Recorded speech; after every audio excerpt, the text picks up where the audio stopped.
बदरी के झालमल दुलरई तो बाबूजी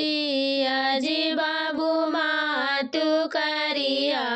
बादरी में विवाह बादरिया घाटा घेरी ले तो जी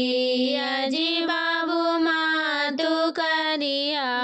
बादरी में विवाह बादरिया घाटा घेरी ले तो जी बचिया बैठा ले तो मम्मिया कहो जी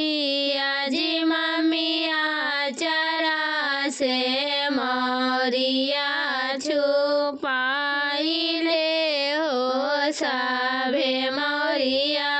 बाजी जाए तो जी अजी मम्मिया चरा से मोरिया छुपाई ले हो सभे मोरिया बाजी जाए तो जी बदरी के झालमल दुलरई तो बाबूजी अजी बाबू मातु करिया बादरी में विवाह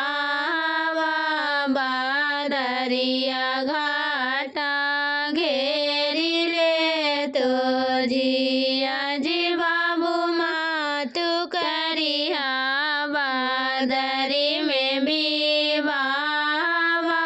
बादरिया घाटा घेरी ले तो जी मचिया बैठा ले तो चाची कहो जी अजी चाचिया चरे से जोड़ा बाछी पाई ले हो सभे जोड़वा बाजी जाए तो